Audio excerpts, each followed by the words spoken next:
Eh bien, Serge Tisseron, nous retrouvons notre journaliste Soisic Belin qui va nous parler du lien entre le photographe et son modèle. Tout à fait.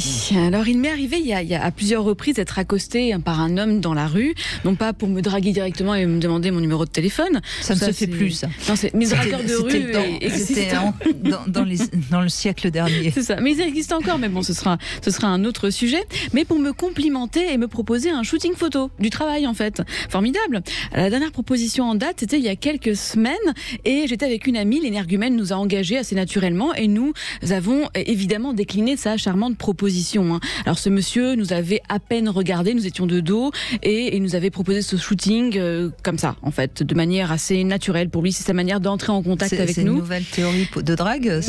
Il avait un appareil photo autour du cou quand même, donc bon, voilà, il était bien paré. Alors il avait pas l'air bien dans sa peau, il traînait son corps et son âme dans ce jardin et certainement que nous n'étions ni les premières ni les dernières à refuser son invitation.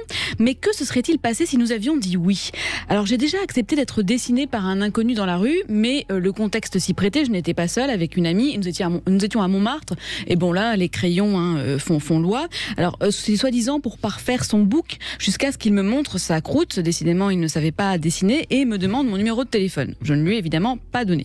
Alors si nous avions accepté ce shooting, nous serions retrouvés dans une situation de fragilité après avoir dit oui. Comment faire marche arrière? Et c'est le cas de nombreuses femmes et hommes, modèles professionnels ou non, des étudiantes en recherche de reconnaissance dans l'objectif de celui ou celle qu'elles croient être un professionnel, des comédiennes qui souhaitent parfaire leur book à un prix dérisoire.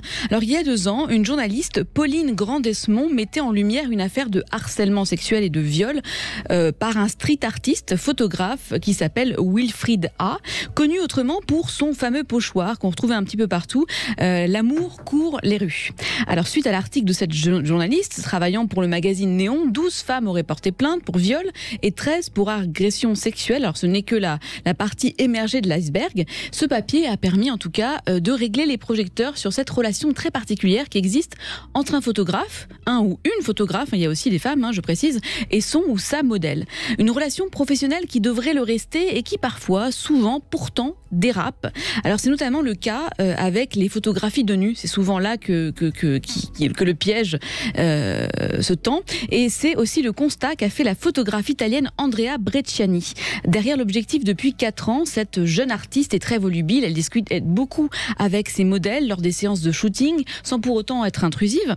Lorsqu'il s'agit des poses, par exemple, c'est toujours avec l'accord du modèle qu'elle va opérer ces changements de position. Il ne lui viendrait pas à l'esprit de les toucher ou de les déplacer pour leur faire prendre des poses qui les mettraient mal à l'aise. Et son respect et son professionnalisme aura pour effet de délier les langues de ces modèles jusqu'à la confidence. Andrea n'en revient pas. Elle constate que les attouchements, le harcèlement physique et moral sont fréquents dans ce milieu et elle décide d'en faire un reportage. Un reportage en y incluant des témoignages. Elle fait un appel à témoins en décembre 2020. Elle recueille 150 réponses et en janvier, elle enregistre quelques-uns des témoignages. Pour elle, il est important que ce reportage sur le sujet puisse être entendu, vu et lu. Donc je vous donnerai les liens pour pouvoir le visualiser également. La voix des victimes est importante, essentielle et je vous propose d'en écouter un extrait qui s'accompagne donc des images prises lors de son shooting à elle. C'est particulier, c'est artistique. Le son n'est pas forcément très net, mais il faut avoir les images en face. On écoute un extrait. Il m'a ouvert en peignoir, déjà première surprise.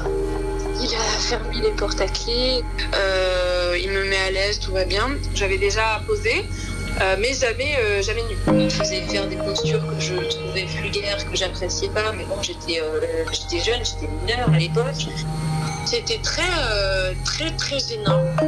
Fais-le, lâche-toi, montre que t'es une femme, on t'a toujours dit que t'étais coincée. Voilà, comme quoi, faut pas être coincée, etc. J'étais totalement vulnérable, j'étais toute nue. Il s'est penché vers moi, il a essayé de m'embrasser. Et là, d'un coup, il m'embrasse sur la bouche. Il m'a embrassée de force. J'étais très mal à l'aise.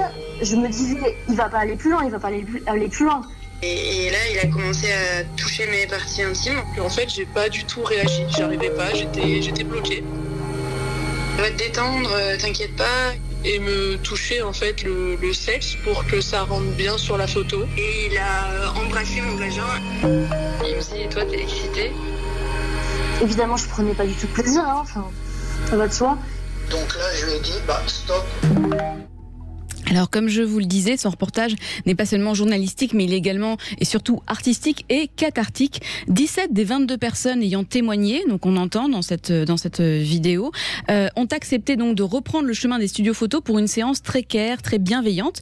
Lors de cette séance, il y a la présence de l'association En Avant Toutes qui est là pour rassurer les modèles et leur donner si besoin des conseils juridiques.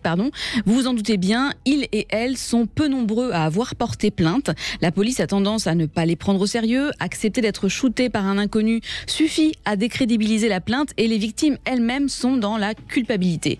Comme si elles avaient pu anticiper ce qui allait se passer. Elles se sentent humiliées, mais la question qui reste, le fil conducteur de ce reportage artistique et aussi de ce lien qu'il peut y avoir entre un photographe, un peintre et son modèle vêtu ou nu est la suivante. Jusqu'à quand considérera-t-on les personnes qui se font photographier comme des corps disponibles? Quand le corps est l'outil de travail, celui-ci ne doit pas pour autant être délesté de la notion de consentement. Un corps nu n'est pas une invitation au toucher. La confusion paraît pourtant fréquente et Andrea, la photographe, le précise. Ces méfaits ne sont pas uniquement ceux des photographes FAUX, comme les nomment les victimes, ou des photographes amateurs. Il y a dans le lot des photographes reconnus, des photographes femmes et hommes, c'est important de le préciser, et des victimes femmes et hommes, c'est aussi important de le préciser, pour qui l'appareil photographique est devenu un prétexte pour exercer un pouvoir.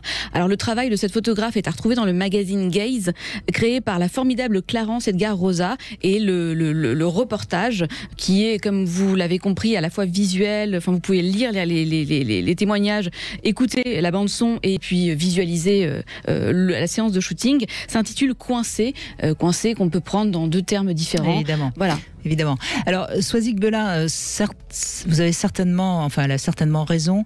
Ce qu'il faudrait quand même ajouter, parce que moi-même, j'ai beaucoup posé nu et je n'ai jamais été embêtée par qui que ce soit.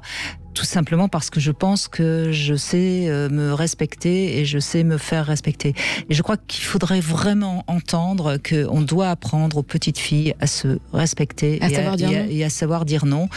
Et parallèlement à ça, je voudrais dire que beaucoup de femmes ou d'hommes qui vont avoir envie de se dénuder, de poser nu, etc., vont chercher quelque chose de cet ordre-là aussi. Donc c'est vrai qu'il y a des abrutis, des salauds, tout ce que vous voulez, mais attention de ne pas, encore une fois, c'est pas tout blanc et tout noir. Évidemment. Merci en tout cas, Soisic Belin, de votre travail de journaliste, comme toujours.